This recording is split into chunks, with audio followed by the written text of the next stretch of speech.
everybody. I'm Debby Montgomery Johnson, the founder of the nonprofit, The Woman Behind the Smile, and your host of Stand Up and Speak Up, a show that is about each and every one of us. Many of us have something we're hiding, something we're ashamed of, something that through no fault of our own or through our own making, we keep hidden, and that in turn keeps us hidden from each other and the world. Good people go through terrible situations. Wise people know when and how to let it go. Everything that happens to us helps us grow. And while it may be hard to see it right away, the most important thing to do is to change our perceptions about the circumstances. Stand Up and Speak Up features ordinary people who've been through extraordinary situations and struggles and have found the courage to step up from behind their smiles and speak up about their experiences and the lessons gleaned from those experiences. Today, our special guest is a friend of mine who, when you look at her, she is the epitome of grace and beauty and joy, and she's such fun to be around. And we all want to appear perfect, but my dear friend Marcella is going to show us how we don't have to appear perfect. We're perfect from the inside out, and what we're going to do is we're going to change our perception about ourselves as we do some simple little things to put joy on our face and joy in our life. So Marcella, welcome to Stand Up and Speak Up. I am thrilled to be here, Debbie. Thank you so much for having me on, and I love your mission and your passion to really help and inspire other women. It's my passion, too. Well, you're sweet, and you and I have been friends for a few years, again, through our Women's Prosperity Network experiences, and you've been there, and as full transparency, I have worked with Marcella. There's a picture on the show page that shows me with a, what was it? It was like this drape over me. You were doing some color work, and it was so much fun. I remember the first time we did it, and you took all my makeup off, and I'm looking at it going, okay, I don't wear a lot, but you just took it all off, so it was basically the naked look. And then you went into the hair and the color and all that kind of stuff. It was so much fun and something that was so out of character for me. So we're going to talk about that in a little bit, but I want to tell people who you are and the experience that you've had. So give me just a second to read your bio. So Marcella is an expert in her industry with over 30 years experience. As a certified image consultant, Marcella is in the business of transformation. She works with women on the ABCDs of their image and presence: appearance, behavior, communication, and digital presence, so that they show up with more confidence, credibility, poise, and polish to attract all they desire. You have all that. You're a sought-after professional speaker, coach, corporate trainer, #1 Amazon bestseller. You've been featured on CNN, NBC News, Channel 12, the Palm Beach Post, but this is fun. You love to ski, travel, dance, practice yoga, and spend a lot of time with your sweetheart. And that's wonderful. So, you know, you're awe-inspiring to me. You're wonderful. You're sweet. And I'm so glad that you are my guest today, because we work with a lot of women and men who've been through some incredible situations in their lives.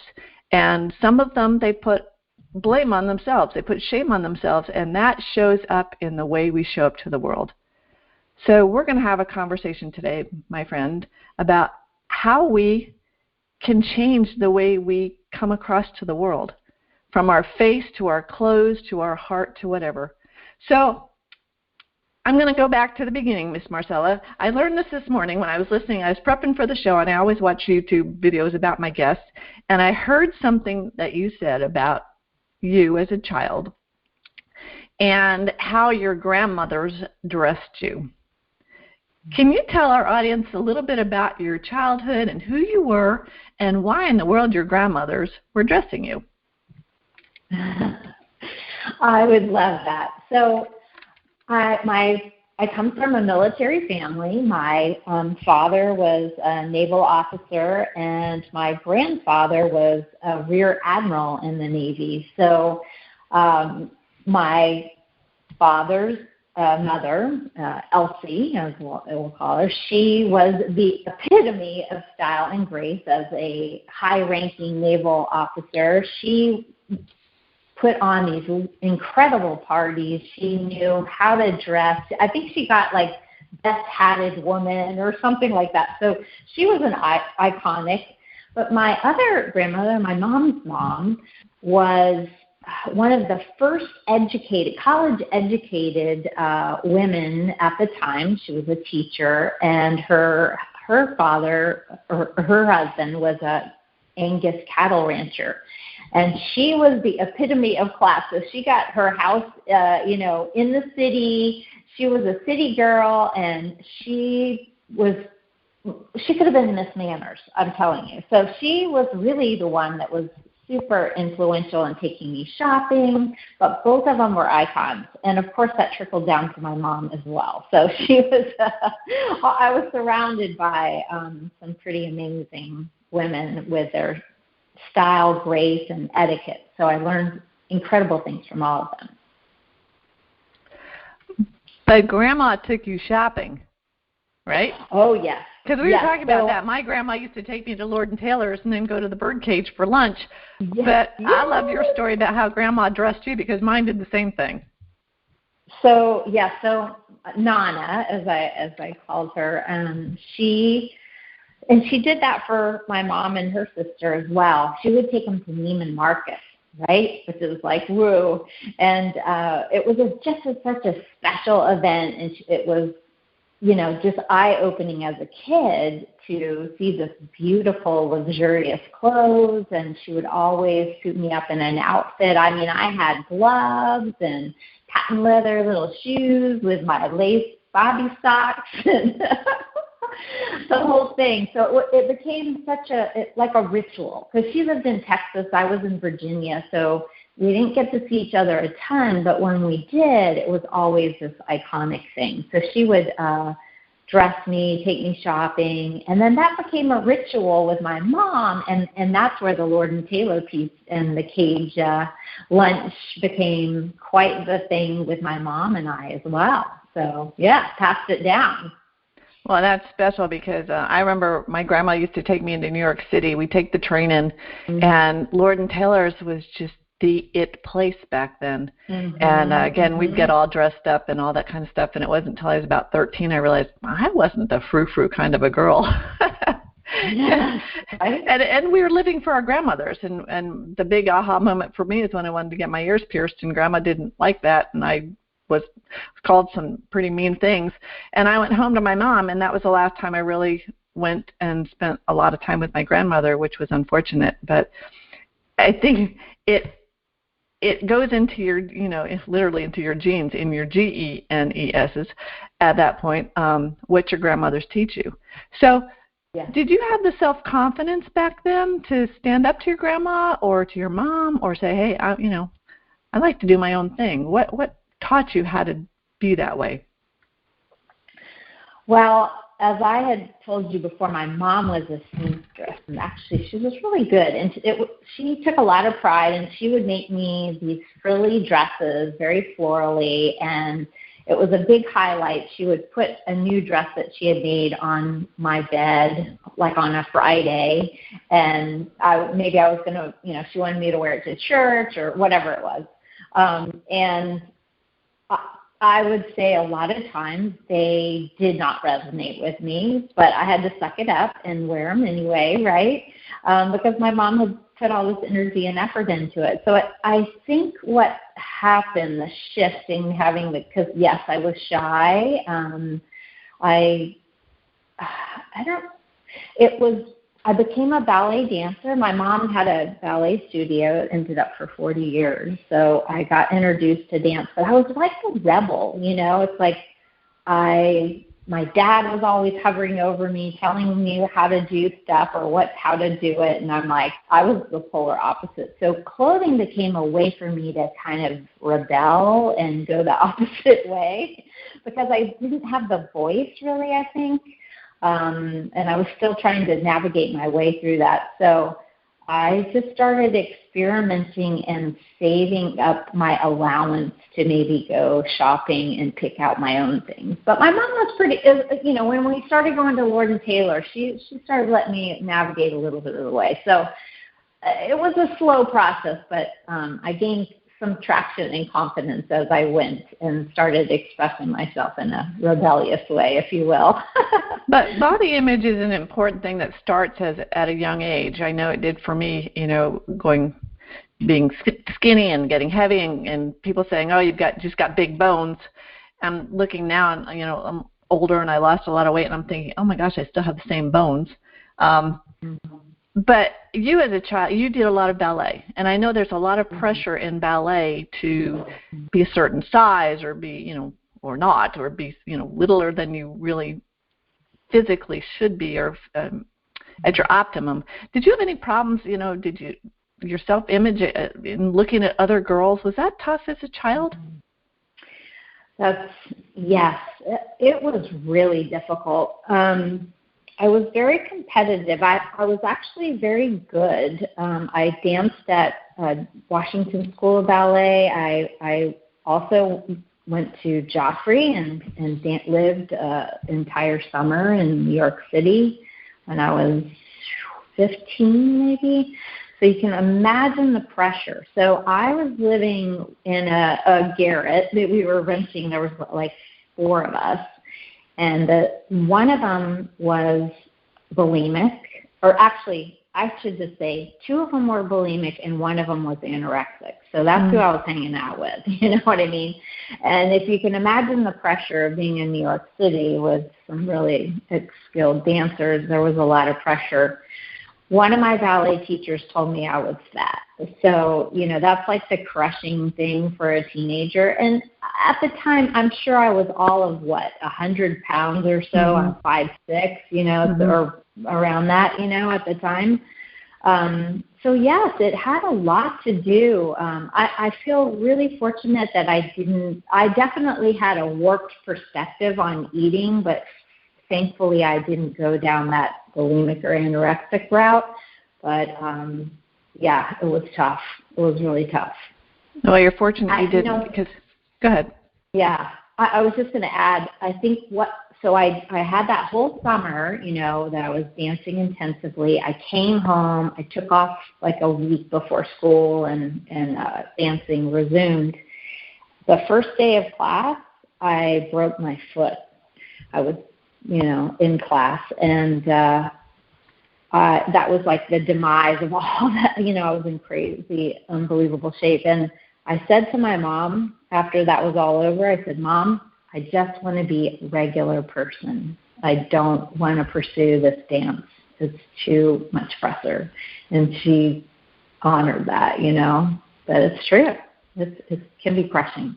How'd that go over with Mom? Because I know sometimes mothers, we project what we like onto our children. Yeah. And it's not always good for the kids, but you find that out when they're adults. Yes, both of my parents, I think, have always been really supportive and allowing me to, be who I am, which was really fortunate. So I didn't have so much pressure from her. I think she really realized what that was like, her being a dancer herself and understanding. So I think it was okay. Good. So how did you get involved in being a certified image and presence consultant? So, I always had a passion for fashion, obviously, growing up. I really feel like my mom would take me to Lord & Taylor's. We'd have a little, a shopping spree back for school or whatever. I'd come home and I would put on a quote-unquote fashion show for my mom and my dad, and I would model the outfits, and I'd try to see how many different ways that I could make new outfits for all the things that I bought. So I've been doing it ever since I was a teenager, So when I went to college, I chose a school that had fashion and dance. Well, I ended up with a marketing degree, which was I'm thrilled. I could have had a minor or double major in dance and fashion also, but that's when it started, and I got a job after college in Atlanta working for a wholesaler. We sold women's apparel to small boutiques all over the country. And long story short, I got certified as an image consultant just for self-serving reasons. I wanted to learn more about colors and body shape and fashion personalities and, how that all played. And when my boss, so I took a lateral move to a small company, helped him build his business from the ground up. And after 2.5 years, he showed up with a locksmith and shut the whole business down. And that became my plan B. So I launched my image consulting business after that happened. I said, I am not going to be working for anybody else anymore. So that's how it started. And that was 30 years ago. Wow, that was a really brave thing to do. Obviously you had to have that plan B. You had to do something because you got locked out of the door.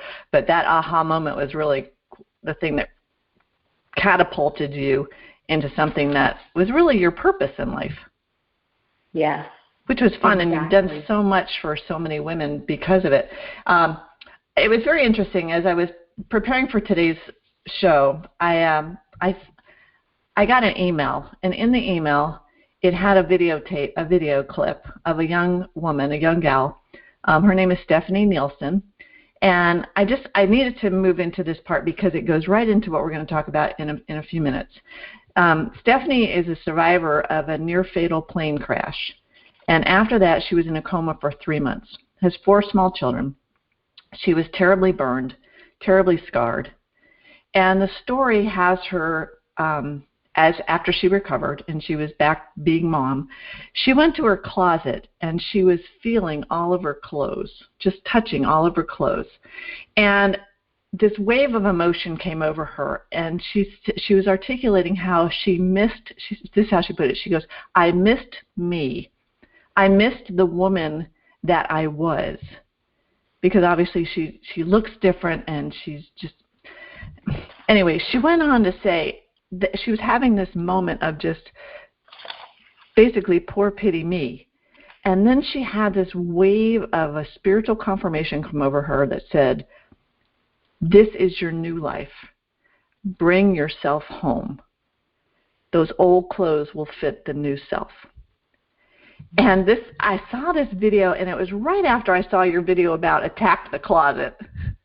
And I love how you do that. So we're going to move into attacking the closet and ourselves. I guess with Stephanie's story is like, we look at physical beauty as sometimes the end all.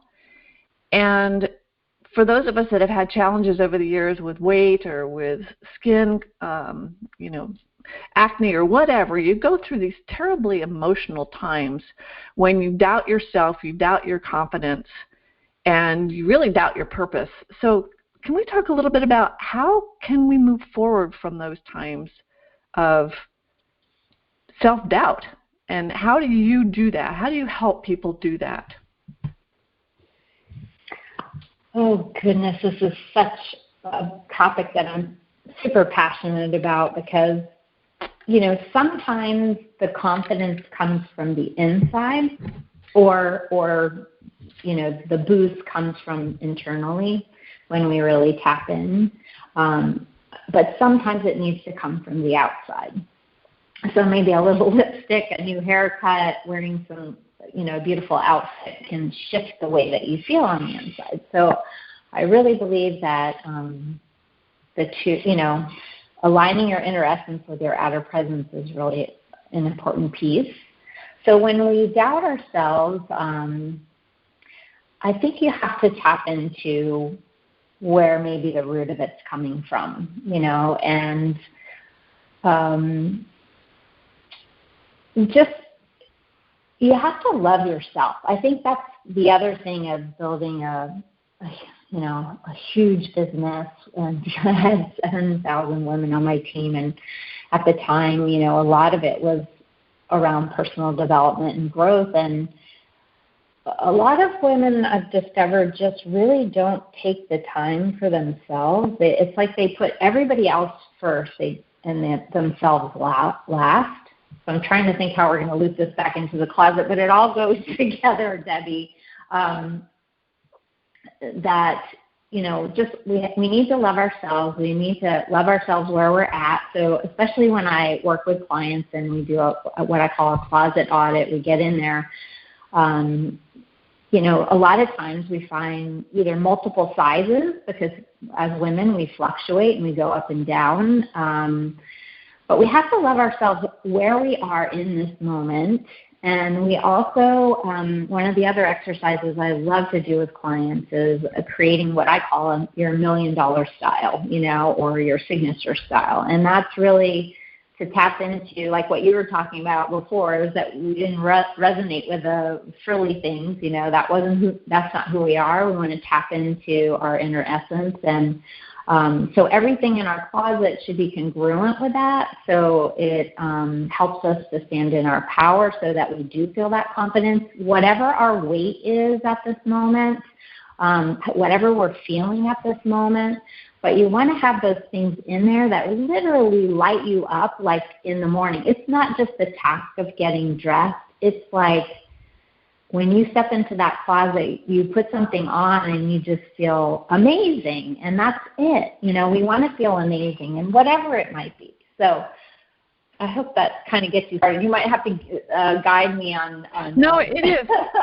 It is. My mind is going in a whole lot of different places, but I remember after Lou died, and my daughter came home, and one of my girlfriends came over, and here I'm thinking that maybe we need a buddy when we start on this adventure, because we went into my closet, and I remember them just pulling stuff out.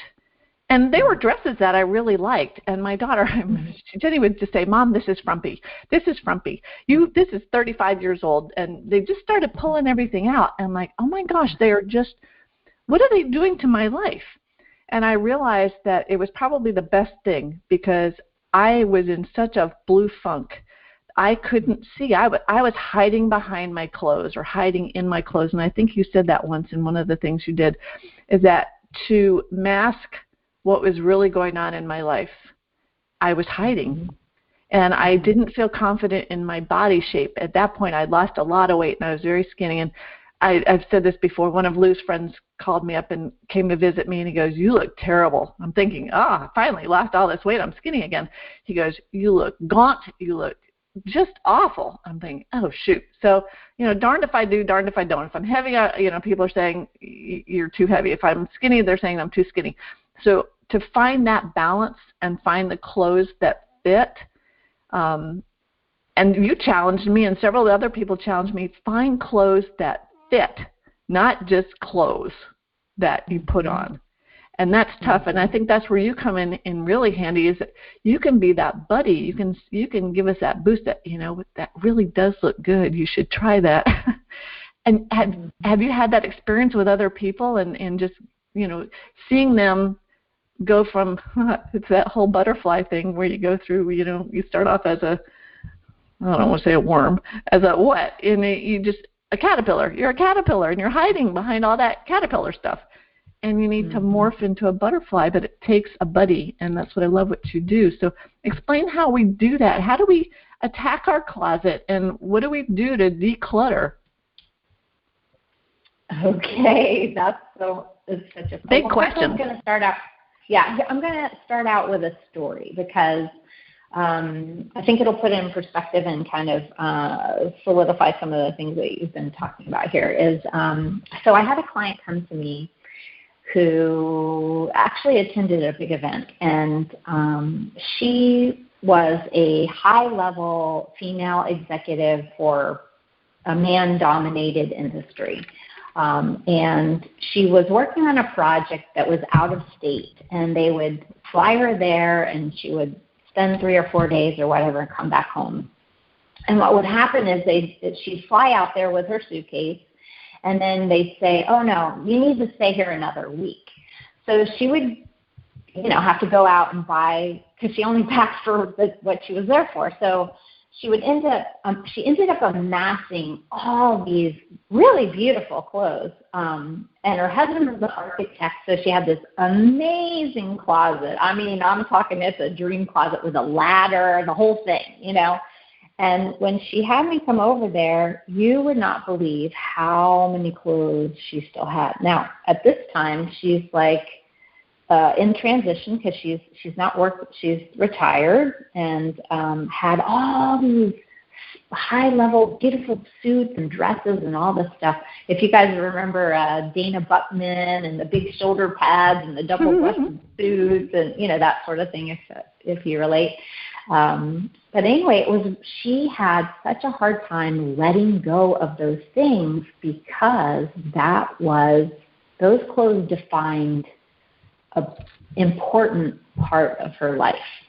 And we had a breakthrough in her closet. And this is usually what happens. It's almost like closet therapy when I get in there with the clients because, you know, you have to be trusting enough to allow me in that space. But I really try to go in there non-judgmental and just hold the space for them to, you know, do what we need to do. And she started letting go of some of these things, and she started crying, and I started freaking out, going, oh, my God, what did I say or do wrong? And she's like, no, thank you so much. She said, you gave me permission to let go of these things that really don't serve me. I haven't worn them in a long time, but I just could not let them go, you know. So for her, you know, it was a big breakthrough. So I wanted to share that with you because all of us are holding on to things that maybe don't serve us anymore. Maybe they are reminiscent or, like her, represented something in our past, or maybe we want to get into that size again or whatever it is. So I think it's really important to understand that, you know, when we let go of things, it creates a vacuum. It's like energy, you know, in space. When we when the cup is full, you can't pour anything more into it, right? So we have to let go of things, and that allows new things to come into your life. So energetically, it's a really powerful exercise to clean out anything. I'm a huge fan of Marie Kondo. Anything that doesn't create joy in your life, let it go, you know. So as far as getting to how do you attack the closet and declutter, so I have a system, and to attack the closet, actually, you know what? I have the 7 steps to declutter your closet, and I'd be happy to give that as a gift. We'll have to put it in a link or something. Can we do that, Debbie? Absolutely, that would be helpful. Yeah, so basically the easy thing, do you want me to walk through kind of a few of those, or what would you like me to just briefly, and then can you give the link to how people can get a hold of that? Because we'll put it on the video too, but okay, yes. If they want to follow along, they can go to your website. Yes, exactly. So I'll have to figure out exactly where that is, but we'll put it up on the link. Yeah, we'll put it up on the thing. So anyway, the 7 steps. One is that, first of all, you want to think about what are your goals. Like now we're in this pandemic, we've got some life, or if you're in a lifestyle change right now, maybe you have a new job or you want to step into something different. You want to assess your lifestyle and where you spend your time. So if, for example, you're not really going to gala events anymore, maybe you don't need those after 5 things, you know. So now we're in leisure wear a little bit more than we have in the past. So does that occupy the majority of your space, whatever you're doing? So if you're speaking on stages, or now you're doing virtual things online, you've got to have some great tops and what that might look like. So assess the situation and what your goals and your lifestyle is first. Think about styles that resonate with you and what feels really good as far as figuring out what your signature style. Maybe you're classic, maybe you like a little bit more romance. That's the exercise I take clients through. We can figure that out if you're not sure. But you can probably look in your closet and kind of get a theme.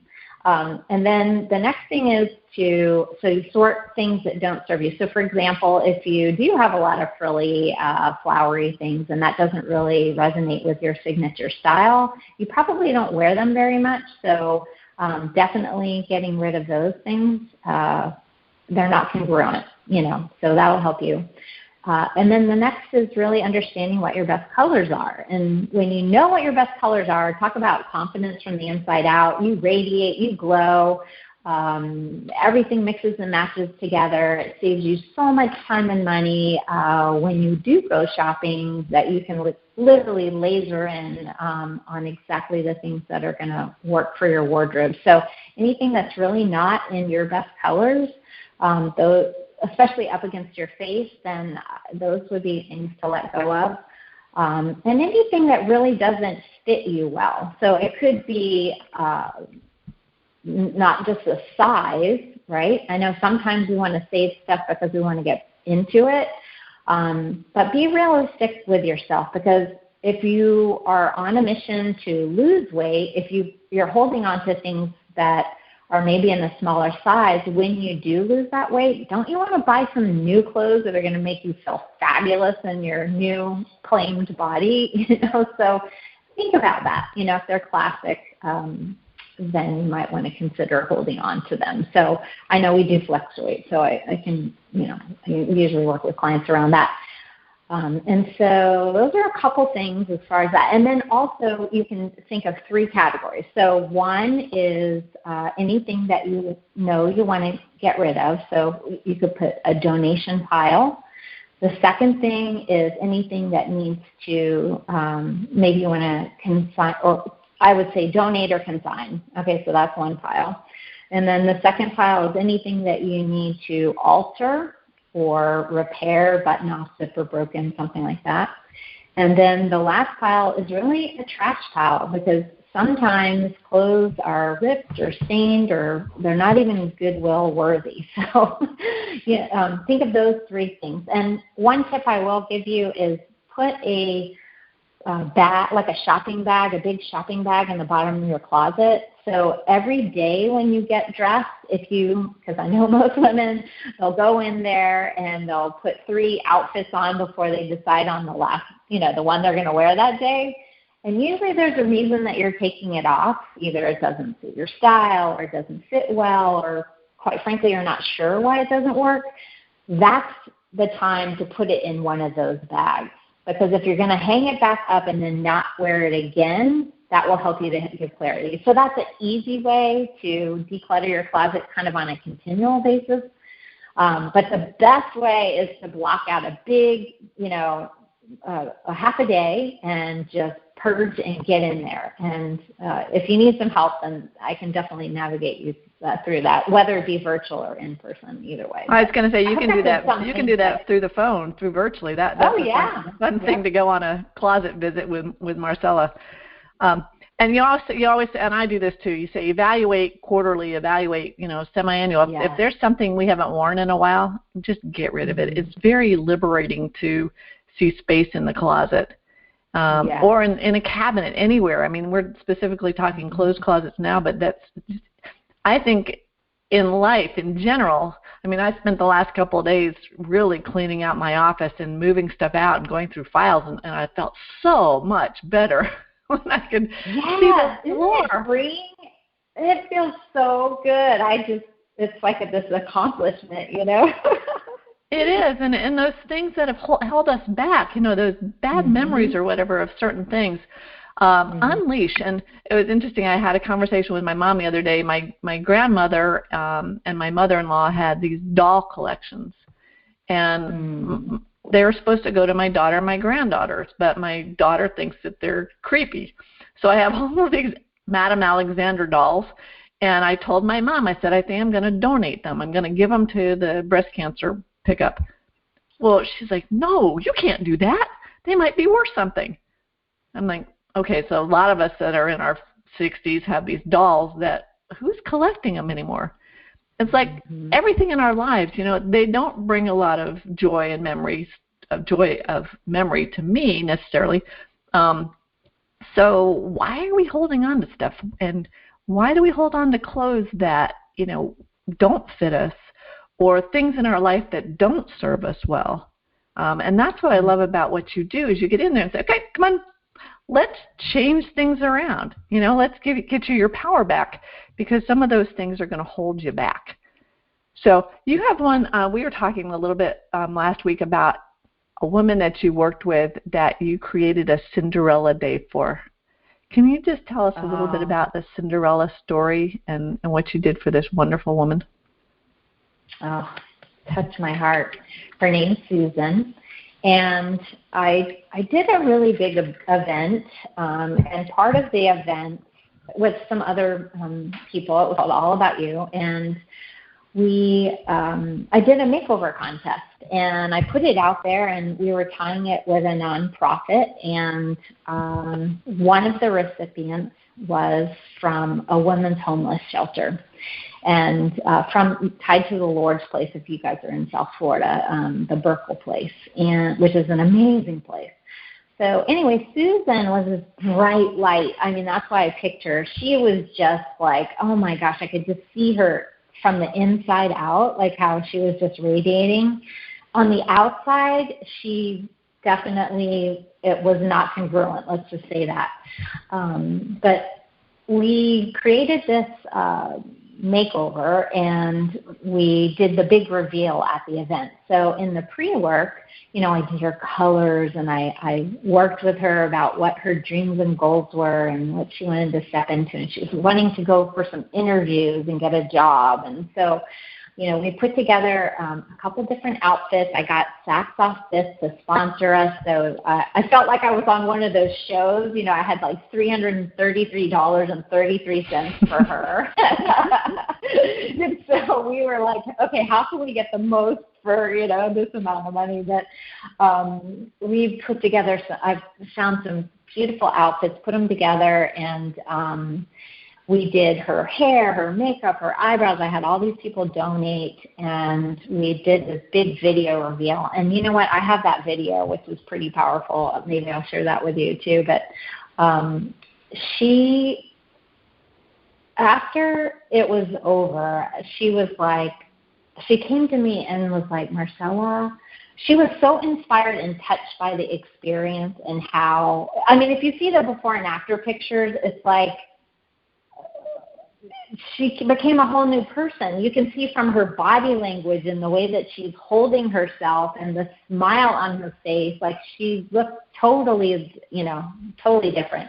But she shared with me that she was so inspired by that experience that she wanted to really go out and become a public speaker to share her story of how she overcame homelessness, because she was just like anybody else out there. She just got hard up on her luck, and she became an alcoholic and homeless and hit rock bottom. And then she got into this wonderful program and got back on her feet and built up her confidence. And this was just the icing on the cake. And so anyway, she really was inspired to go out there and share her story. So it was just such a magical experience for me to see the transformation that occurred for her. But it changed her life. Well, it just shows that no matter how down and out we feel at the moment, with a little bit of push and encouragement, we can change our mental thoughts first, which changes our whole being.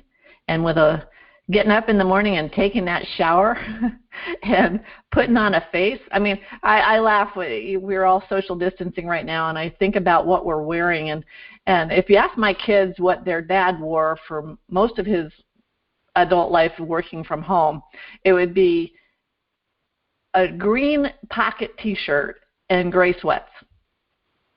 Lou worked from home.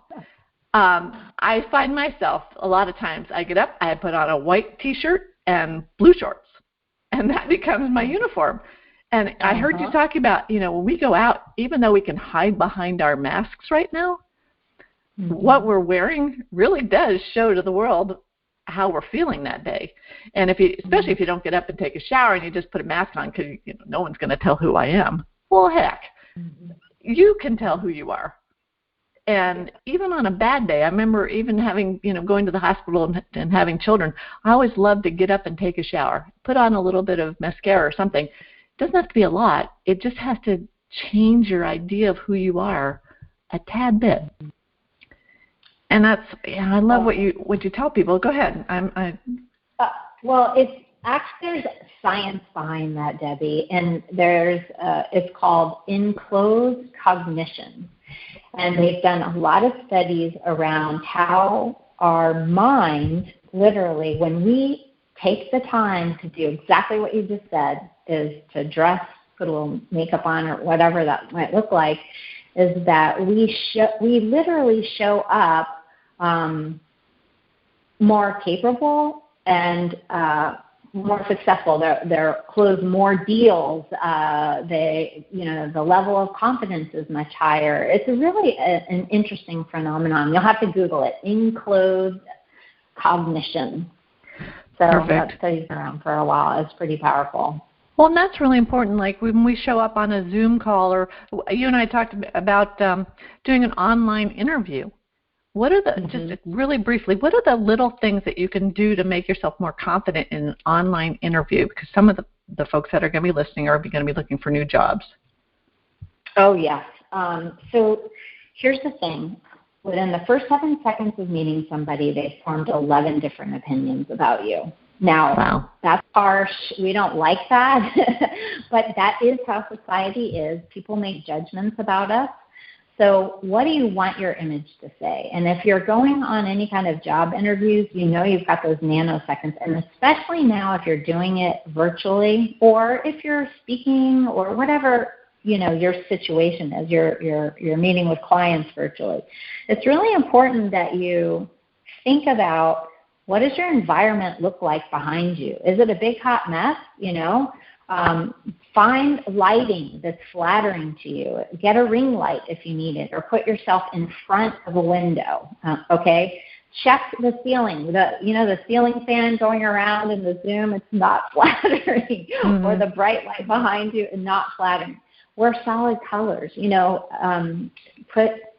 Check yourself on the video before you go live, and you can check your hair, your makeup, and all that. And it will boost your confidence, for sure. Make eye contact in the camera, and that's one of the best ways that you can really connect with that person.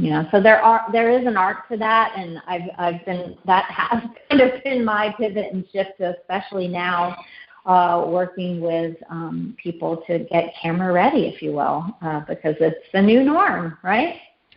It is, and it takes practice. Looking at your camera rather than your screen takes practice. Yes! Because you're always looking down. It's like you look good to yourself, but you're not looking at the person on the screen. It does take practice, and it's fun.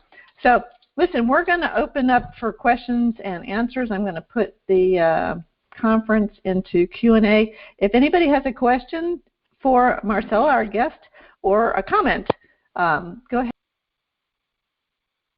Hit *6, and I think then you have to push another number. I'm not very good at this question and answer period, but if you'd like to come on in, because Marcella is here with us, and I believe Dr. Tim is in the area too. Let's see if I can get him. Dr. Tim, you there? I am here. Hey, Tim. I'd like you to meet Marcella. Marcella, Dr. Tim, the founder of SCARS and on the board of directors with me at SCARS. Tim, I'm Debbie, friendly mad scientist. Well, and we've been addressing women here, Tim. But I'd like, do you have any input from a man's side of what we're talking about here? Everything that you're talking about applies to men and women equally. It's not exclusive to gender. Yes, that's so true. Thank you for that. And getting camera ready, Tim. I find it's somewhat humorous when you're talking about being camera ready. How many men will hold video conference calls when they're not wearing pants? And what this does to their psychology during the call is interesting. It's true. Well, the dry cleaner.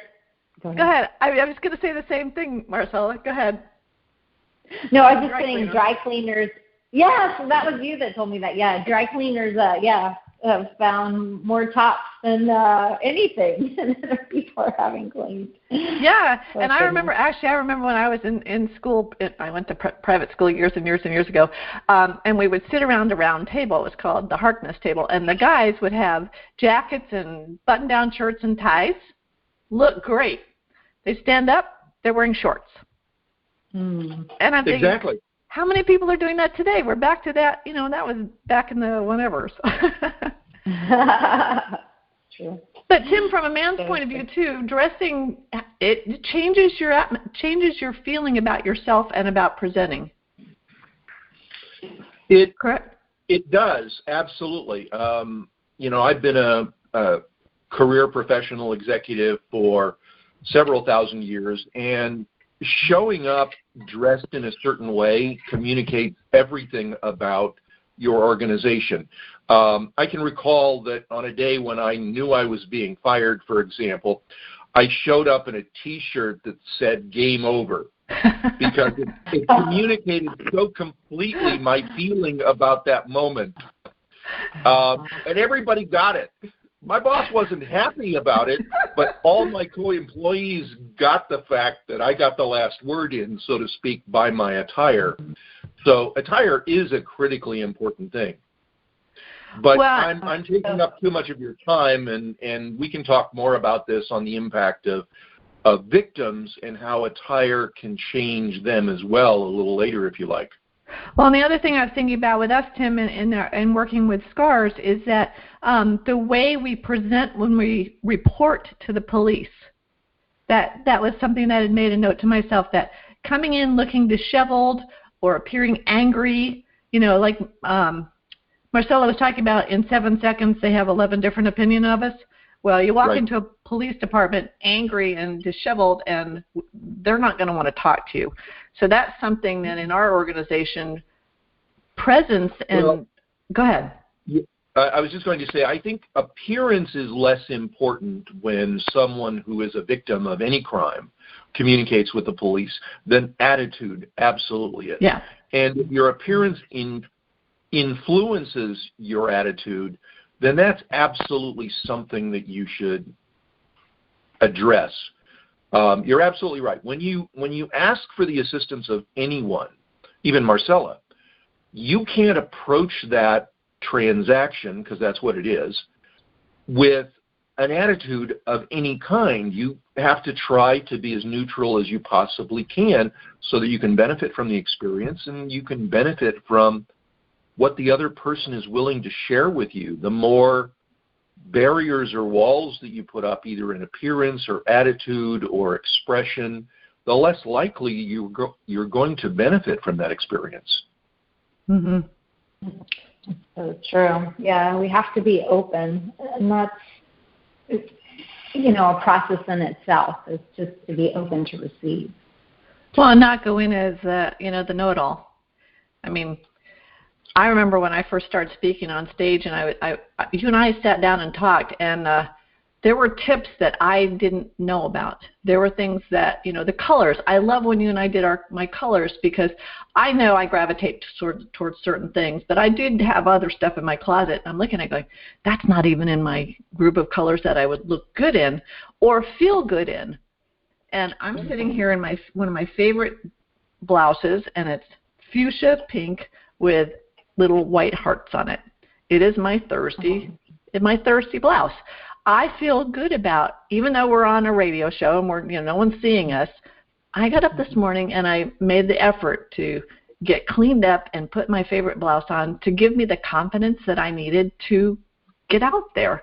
And I think all of us have something that we really feel good in, and you have the wonderful ability of identifying that for us sometimes and saying, okay, stick with that, stick with those colors, stick with the feeling you get from wearing that particular thing. That's so true. One of my gifts, I guess, of superpower is that I am able to see. It's almost like I'm able to see someone's light from the inside. Like I told you about Susan, the homeless woman. It's like, gosh, I could just so see how she was just this radiant. And it's like we had to So sometimes we can't see it ourselves, and you just need somebody to be there to help you navigate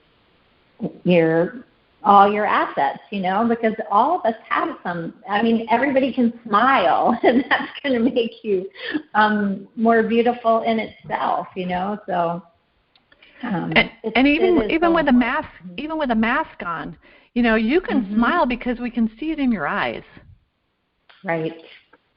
I'll never forget, because I told you I started my first job out of college was selling women's apparel to small boutiques all over the country. Now this was before computers, so I was selling clothes, like 12 pieces of one thing to a boutique over the phone. So I had to describe it, and so one of the things as I'm selling over the phone is that they taught us we put a mirror on our table and we would look in the mirror and we would smile. So you had to smile because they could feel that on the other side, So it was just the way that we felt and also what we were projecting out there. So it does.